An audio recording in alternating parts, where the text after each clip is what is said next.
Mungu kwa ajili ya nafasi njema ambayo Bwana ametupa. Ni wakati mwema ambao Bwana anaenda kunena nasi. Kwa hivyo bila kuharibu wakati, naomba twende katika Biblia zetu. Mahali ambapo tulipata somo la kwanza. Kitabu ni hicho cha Kutoka mlango wa 4. Kutoka mlango wa 4 tutasoma mstari wa 2. Kitabu ni cha Kutoka mlango wa 4 mstari wa 2. Maandiko yanasema hivi: Bwana akamwambia, ni nini hiyo ulio nayo mkononi mwako? Akasema, ni fimbo. Nitarudia tena. Bwana akamwambia, ni nini hiyo ulio nayo mkononi mwako? Akasema, ni fimbo. Na tuombe. Baba mtakatifu, Baba uishie milele, twaja mbele zako adhuhuri hii ya leo. Tunakushukuru kwa ajili ya wema wako ambao umeweza kutupa. Ni wakati mwema ambao unaenda kunena nasi. Nitumie kama chombo na kama kipaza sauti, ili Baba Mwenyezi Mungu nikaweze kufunza neno lako mbele za watoto wako. Weza kutupa wakati mtulivu, wakati ambapo utakuwa kunena nasi. Zidi kuwa pamoja nasi, katika jina la Yesu tunaomba. Amen. Adhuhuri ya leo ni nashukuru Mungu kwa ajili ya yale maandiko ambayo aliweza kunipa ili tukaweze kuyazungumzia adhuhuri hii ya leo. Na ni swali ambalo tunaenda kuliangalia, ambalo lipo katika huo mstari wa 2, na ni swali ambalo Bwana aliweza kuuliza Musa.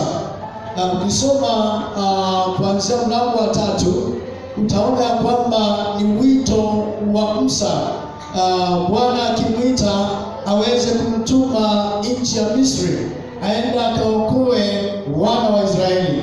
Na ukisoma hicho kifungu cha 3 chote utaona Musa anaendelea na kupea Mungu excuses vile ambavyo hawezi kuenda katika nchi ya Misri.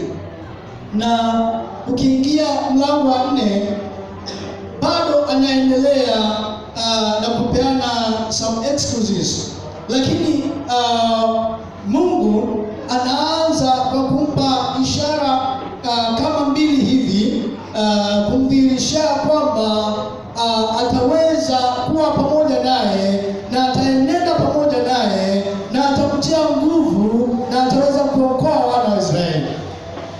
Na lile swali ambalo Bwana alimuuliza, mstari wa 2 alimuuliza, ni nini hiyo ulio nayo mkononi mwako? What is in that hand? Ni nini hicho ambacho kiko kwenye mkono wako? Na Musa alipoulizwa hili swali ambalo ni swali rahisi sana, na ni swali ambalo yeye mwenyewe ni kama hakuelewa kinagananga ni nini ambacho Bwana anamuuliza. Kwa maana kuna mambo mawili ambayo ni negative ambayo Musa aliweza kuyafikiria, na nitawapa ya 3 ambalo ni la maana sana katika hili swali ambalo Bwana aliuliza Musa, ili aweze kuelewa Bwana anamaanisha nini. Na Musa wakati ambao Bwana anamuita alikuwa ni mzee, maana alikuwa amefikisha miaka 80. wakati Mungu alikuwa anamwita aweze kwenda na kuokoa wana wa Israeli. Na jambo la kwanza ambalo tunaona Musa kwanza alifikiria juu ya kila ambacho alikuwa ameshika, maana alikuwa ameshika vimbo. Na jambo la kwanza ambalo Musa alifikiria juu ya hilo swali na kila ambacho anakishika is about his personality. Alifikiria mahali alipo na kile ambacho anafanya.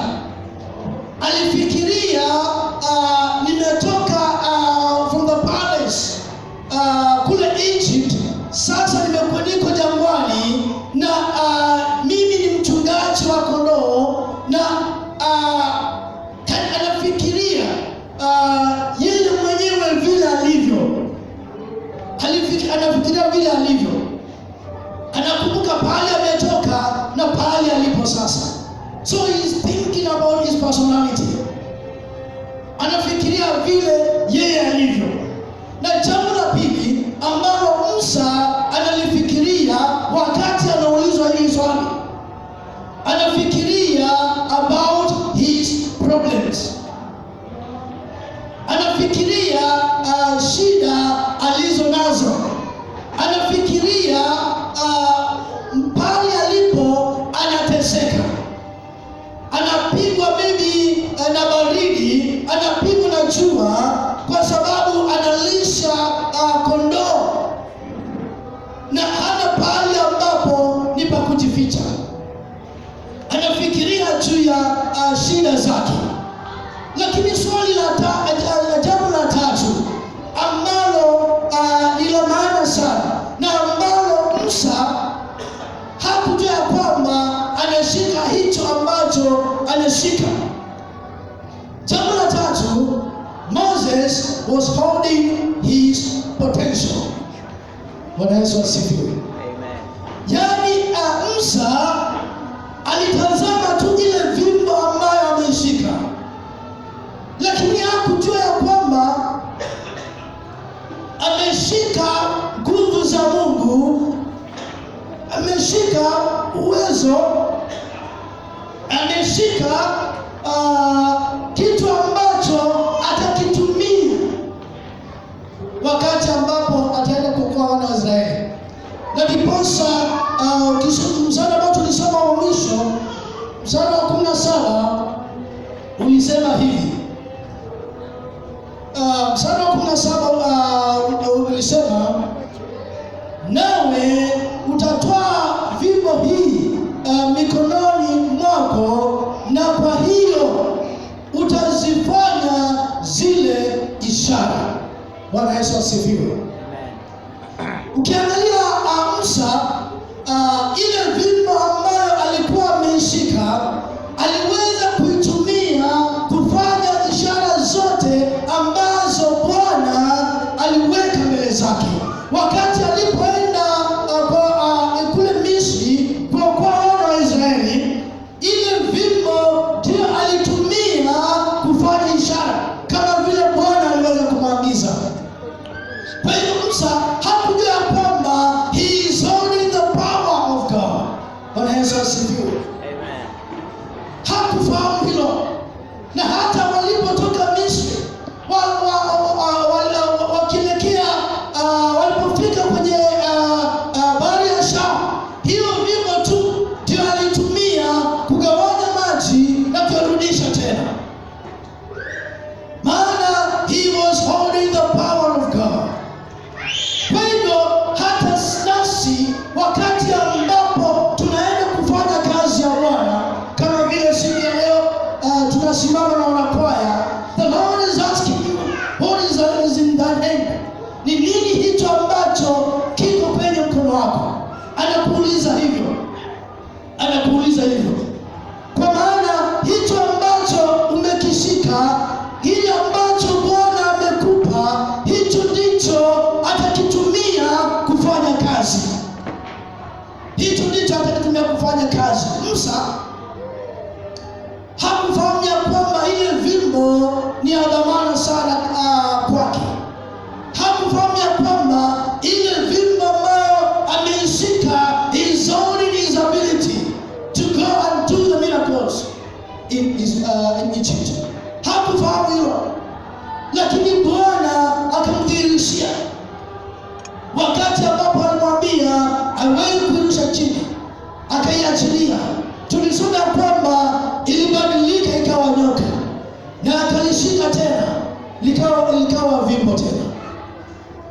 Kwa hivyo ile vimbo ambalo Musa alikuwa ameshika ilikuwa ni ya maana sana, na hicho ambacho Bwana amekupa, kile ambacho umekishika, ndicho Bwana atakitumia kufanya kazi ya Bwana. Hicho ambacho unaona kama ni kidogo, hicho ambacho unakipuuza, hicho ndicho Bwana atakitumia kufanya kazi yake. Bwana Yesu asifiwe. Sijui kama unapiga picha ya Musa akiwa ameshika ile fimbo, na Bwana anamuuliza, hicho ni nini kilicho kwenye mkono wako? Musa kwa macho ya nyama anaona tu ni fimbo tu, na ndiposa nafikiria anajibu kwa haraka, kwa maana hata akawii, maana anajua kile anashika ni fimbo kwa macho ya nyama tu. Lakini kwa macho ya kiroho kumbe alikuwa ameshika nguvu zake, nguvu za Bwana, his ability and his capacity to go and do miracles. Kwa hivyo Bwana atubariki tunapoenda kufanya kazi ya Bwana, tukaweza kujua kwamba anatuuliza adhuhuri ya leo, tumeshika nini? Wewe umeshika nini? Ni nini hicho ambacho Bwana amekupa kiko kwenye mkono wako? Fanya kazi nacho, na hakika injili ya Bwana itaweza kuendelea na mbele. Wanakwaya wetu hawaendi Mombasa kwa starehe, wanaenda Mombasa kwa ajili ya kazi ya Bwana. Wanaenda Mombasa kwa ajili ya kueneza injili njema, maana watakapotoa mkanda huo wa tatu utahubiri injili duniani kote. Vile mkanda wa kwanza na wa pili unafanya, unasikizwa duniani kote, watu wanasikia injili. Hebu niwaambie, kuna watu wengi huokoka kupitia uimbaji. Kuna watu wengi huokoka kupitia uimbaji. Naweza kusikia mtu anatoa ushuhuda akisema kwamba niliokoka wakati kwaya fulani iliimba wimbo fulani, kwa sababu uimbaji ni uenezaji wa injili, ni kuhubiri. Na ndiposa nyimbo zetu kama Wakristo tunazijenga kupitia katika hii Biblia. Kwa hivyo naomba tusimame na wanakwaya ili waweze kuhubiri injili ya Bwana. Kwa hivyo Bwana atubariki na Bwana atujalie kila la heri tunapo enda kusimama na wanakwaya wanapoenda kwenye kazi ya Bwana. Kumbuka Pauli alisema kwamba watahubirije bila kutuma. Kwa hivyo tunawatuma. Unashiriki katika ile kazi kwa kuwatuma waweze kwenda na kufanya kazi ya Bwana, na kile ambacho utawatuma nacho Bwana atakukumbuka, Bwana atakubariki kwa kile ambacho tumesimama na wao.